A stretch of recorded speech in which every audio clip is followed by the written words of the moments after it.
राम राम। नाग पंचमी की कहानी। एक साहूकार था। उसके 7 बेटे और 7 बहुएं थी। 6 के तो पीहर थे, 7वीं बहू के पीहर नहीं था। वह गर्भवती हुई। उसके पीहर तो था नहीं जो घेवर आते। उसे घेवर खाने की इच्छा हो रही थी, सो थोड़ा सा टुकड़ा पानी भरने गई, तब घर से ले गई। पेड़ के नीचे घेवर रख दिया। उसने सोचा पानी भरकर आराम से घेवर खाऊंगी। पानी भरकर घेवर लेने गई तो वहाँ घेवर नदारद था। पेड़ के पास एक बांबी थी, उसमें एक नागिन रहती थी। वह भी गर्भवती थी। घेवर देखकर नागिन की इच्छा भी उसे खाने की हुई।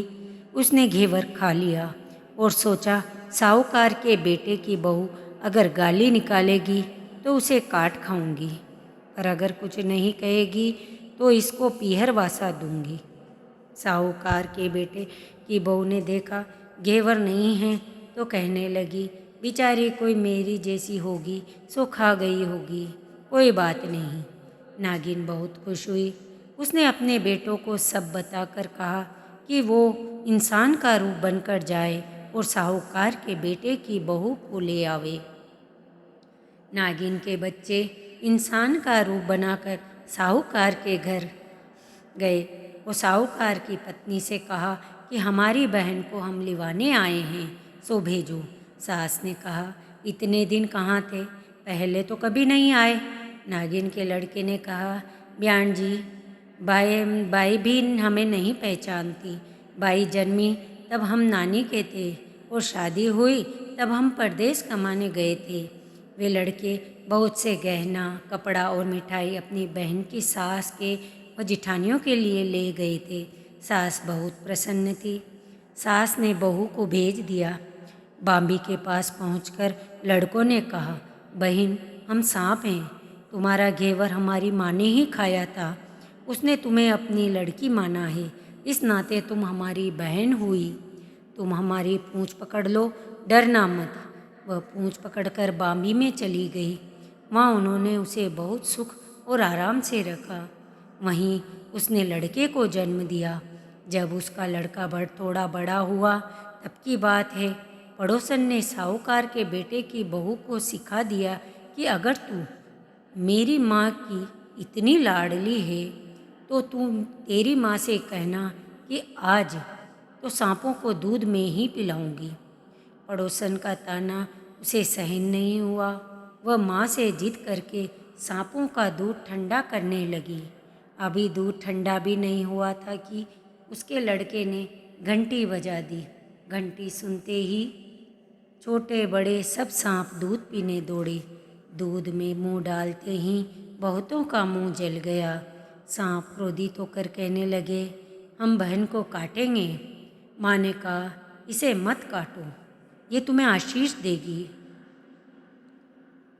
साहूकार के बेटे की बहू ने आशीष दिया। कुछ दिन बाद पड़ोसन ने ताना मारा, तेरी माँ अगर तेरा विश्वास करती है तो तुझे 7वें कोठे की चाबी देती। उसने जिद करके माँ से 7वें कोठे की चाबी ले ली। ताला खोला तो देखा बाबा नाग जल में झूल रहा था। उसने कहा, बाबा आप तो मेरे पिता हैं। और बोली, जियो नाग नागिन, जियो बासुकी नाग। नाग देवता ने उसको 9 करोड़ का हार दे दिया। माँ ने अपने बेटों से कहा, बाई तो अब बड़े घरों में हाथ डालने लगी, उसे घर पहुँचा दो। नागों ने साहूकार के बेटे की बहू को बहुत से गहने कपड़े दिए और ससुराल पहुँचा दिया। थोड़े दिनों की बात है, उसका बच्चा झाड़ू तोड़ रहा था। ताई ने कहा, झाड़ू मत तोड़, इतना तोड़ने का शौक है तो तेरे नाना मामा के यहाँ से लाया होता। सांपों ने सुन लिया। माँ से जाकर कहा। माँ ने कहा, 2 झाड़ू सोने के बनवाओ और 2 चांदी के बनवाओ और दे आओ।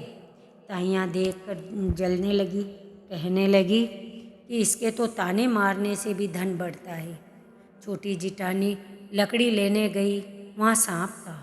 उसने सोचा सबसे छोटी को भेजना चाहिए, सांप उसे खा जाएगा तो मुसीबत मिट जाएगी।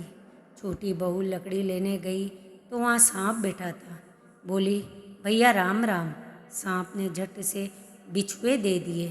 पहनकर छमछम करती चली आई। जिठानियाँ देखकर जल गई। उन्होंने उसके पति को दुकान से आया तब सिखा दिया कि तेरी बहू की सांप बिच्छुओं से दोस्ती है। साहूकार का बेटा अपनी बहू से रात को कहने लगा, सच सच बता, सांप बिच्छू तेरे क्या लगते हैं जो तुझे काट खाने के बजाय गहने देते हैं? बहू ने कहा, वो तो मेरे भाई भतीजे लगते हैं।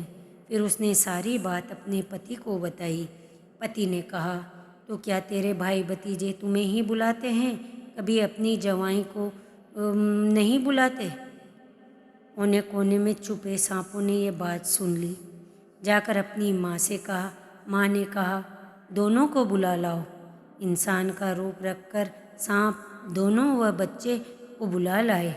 खूब कपड़े गहने रुपए देकर तीनों को विदा किया। जैसा पीहरवासा का सुख बहू को मिला वैसा भगवान सबको दे। बोलिए नाग पंचमी की जय। धन्यवाद। कृपया मेरा चैनल सब्सक्राइब करें।